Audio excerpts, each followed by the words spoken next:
ഇന്ത്യക്കെതിരെ കയറ്റുമതി തീരുവ ഇരട്ടിയാക്കിയ ട്രംപിന്റെ നടപടിയിൽ പ്രതിഷേധം ശക്തം. ആശങ്കയിൽ വ്യാപാര ലോകം. അങ്ങേയറ്റം ദൗർഭാഗ്യകരമെന്ന് വിദേശകാര്യ മന്ത്രാലയം. പ്രധാനമന്ത്രിയുടെ ബലഹീനതയെന്ന് പ്രതിപക്ഷം. 3 ആഴ്ചയ്ക്കുള്ളിൽ പ്രാബല്യത്തിൽ കാത്തിരുന്ന് കാണാമെന്ന് ട്രംപിന്റെ മറുപടി.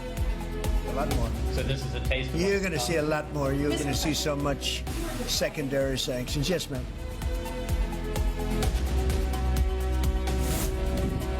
ഉത്തരാഖണ്ഡിലെ ധരാലിയിൽ രക്ഷാപ്രവർത്തനത്തിന് തടസ്സമായി മോശം കാലാവസ്ഥ. കണ്ടെത്താനായത് 5 പേരുടെ മൃതദേഹം. മിന്നൽ പ്രളയത്തിൽ 60-ലധികം പേർ മണ്ണിനടിയിൽ കുടുങ്ങിയതായി സംശയം. തിരച്ചിൽ ഹെലികോപ്റ്റർ അടക്കം എത്തിച്ചു.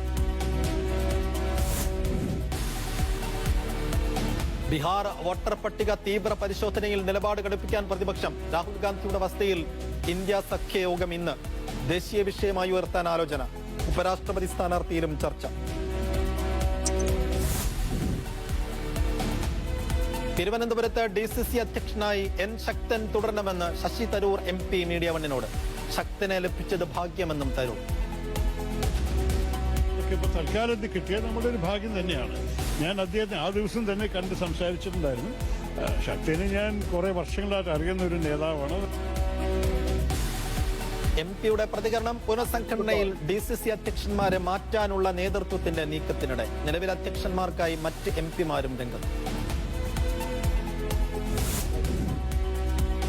നിയമസഭാ തെരഞ്ഞെടുപ്പിൽ 2 ടേം വ്യവസ്ഥയിൽ ഇളവ് വരുത്താൻ CPM-ൽ ആലോചന. നടപടി കർക്കശമാക്കിയാൽ സിറ്റിംഗ് സീറ്റുകളിൽ തിരിച്ചടി ഉണ്ടാകുമെന്ന് പാർട്ടി വിലയിരുത്തൽ. ഇളവ് അനുവദിച്ചാൽ പിണറായി വിജയൻ, KK ശൈലജയുടെ അടക്കം മുതിർന്ന നേതാക്കൾ മത്സരിച്ചേക്കും.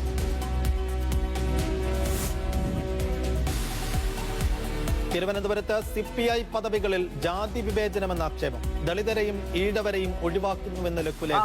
സർക്കാർ പദവികളിലും അവഗണന. നായർ സമുദായം പാർട്ടിയെ കൈയടക്കിയെന്നും വിമർശനം. വിവാദം CPI തിരുവനന്തപുരം ജില്ലാ സമ്മേളനം നടക്കാനിരിക്കെ. ആലപ്പുഴ ചേർത്തലയിലെ തിരോധാന കേസുകളിൽ സെബാസ്റ്റ്യനെ കേന്ദ്രീകരിച്ച് അന്വേഷണം ഊർജിതമാക്കി ക്രൈംബ്രാഞ്ച്. പരിശോധനയിൽ കണ്ടെത്തിയ വസ്തുക്കൾ ശാസ്ത്രീയ പരിശോധനയ്ക്ക് അയക്കും. അന്വേഷണത്തോട് സഹകരിക്കാതെ പ്രതി.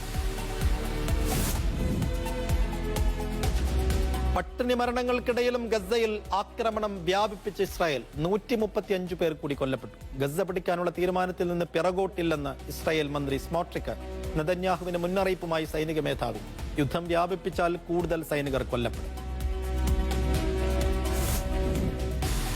ഇന്ത്യൻ സൂപ്പർ ലീഗ് ഫുട്ബോൾ അനിശ്ചിതത്വത്തിൽ. ഫുട്ബോൾ ഫെഡറേഷൻ വിളിച്ച നിർണായക യോഗം ഇന്ന്. ക്ലബ്ബുകളുടെ CEO-മാരും AIFF പ്രതിനിധികളും പങ്കെടുക്കും.